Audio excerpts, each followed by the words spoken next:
Hello everyone and welcome to the Cozy book tag. So this tag was created by Sylvia at Sylvia K, who is also of course the creator of Cozyathon, which we are currently right in the middle of. I was actually tagged to do this by Erica at Erica E Reads, so I will leave links to both Sylvia and Erica's channels in the description down below, so please go and check both of them out. So this is just a really lovely, relaxing, cozy book tag that I am going to do for you guys today, while drinking a cup of tea, of course, so hopefully you guys will enjoy it and you guys will want to do it too. So the first question is, do you like reading books with a cozy feel to them? Yes, 100%. I love reading cozy books because it's just such a wonderful feeling to take away with you after you've finished the book, and if you're lucky, that feeling will last for the rest of the day or the rest of the week or however long it takes you to get over a book. Yeah, I love feeling all warm and fuzzy after reading a book. So yeah, I love reading cozy books. The next question is, what is the coziest genre in your opinion? So of course I'm going to say fluffy romance because they often have very happy endings and lots of warm, fuzzy, cute things happen in them. I also get real cozy feels from children's magic books though. That's probably a lifelong hangover from Harry Potter, but I don't get the same kind of feels from YA and adult fantasy because obviously they normally have darker themes to them. But any children's or middle grade magic whimsical fantasy book I get really, really cozy with. So yeah, those are definitely my favourite cozy genres. The next question is to recommend 3 books that gave you warm, fuzzy feels. So of course I'm going to mention Harry Potter for obvious nostalgic reasons. I'm also going to mention 3 Things About Elsie by Joanna Cannon because that is just such a beautiful, gorgeous, life-affirming book that is out right now. I think everybody should read that wonderful, wonderful story. I'm also going to mention Wonder by RJ Palacio because that is just a lovely middle grade contemporary that is just so inspirational and beautiful, and it will just make you so happy with the world. So those are definitely my 3 favourite cozy books. The next question is, do you think it's wrong to read for escapism?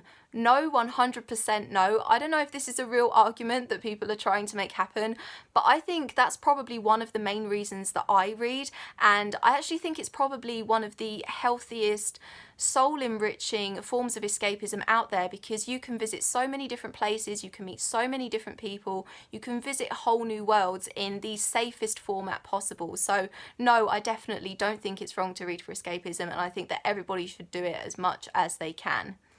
The next question is, do you think reading challenges and coziness go together? I mean, not really, because I think with any challenge there's always an element of competition, whether that's with other people or simply with yourself. But also it does motivate you to get cozy with a book. So I definitely see both sides of that argument. So I guess I'm kind of undecided on that one. The next question is, do you like to make things cozy before picking up a book? If so, what do you do? Not necessarily, because I can and do read literally anywhere and everywhere, but my preferred reading setup is definitely with a cup of tea, with something sweet to eat in a nice, warm, cozy room, slightly dim lighting, relaxing on cushions, either on a bed or on a sofa. So it's not something I have to do, but it's definitely my preferred reading setup. So yeah. The next question is, do you listen to music while reading? If yes, recommend a song or a playlist that you like. No, I don't, because particularly music with lyrics tends to pull me out of the story because I start listening to the lyrics rather than concentrating on the words that I'm reading. I prefer pretty much complete silence or quiet background noise while I'm reading. I can imagine that Ed Sheeran's voice is a good voice to listen to while you're reading though.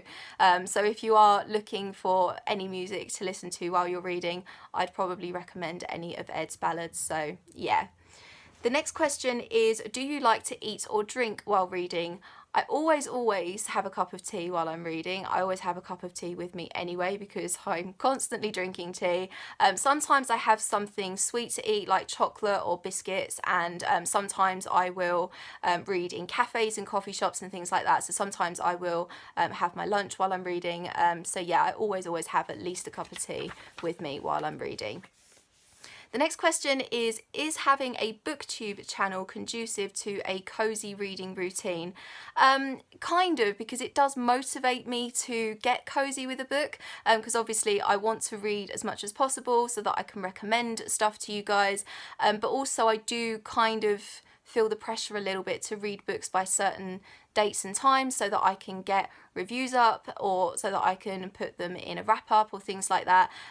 So it can be quite stressful, but I mean, on the whole, booktube is always more fun than stress. So yeah, I would say that it probably is conducive to a cozy reading routine. And the last question is to name at least 3 booktubers whose videos have a cozy feel to them. So I'm going to mention 5 because I couldn't pick 3 out of these 5 to talk about. So the first one I'm going to mention is Kelsey at Hardback Haven, because she just has this really kind of soft, warm lighting to her videos, beautiful bookshelves behind her, and she's just really lovely. So I really love her channel for all of the cozy feels.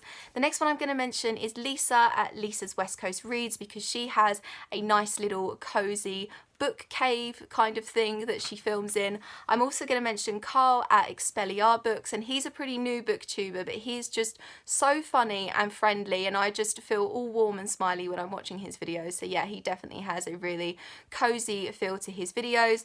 I also want to mention Aoife at Fred Weasley Died Laughing, because she also films in this really lovely, soft, warm lighting in this really cozy little book cave, and she's really, really lovely too. And I also want to mention Louise at the Big Head Bookworm, because she just kind of feels to me like a really funny, friendly, bookish aunt, if you know what I mean. And I just love her videos. They always make me smile. So yeah. And that is it for the cozy book tag. If you guys want to do it, obviously feel free to. I will leave all of my social media in the description down below. I hope you're having an awesome day, and I will see you very soon for another video. Bye bye.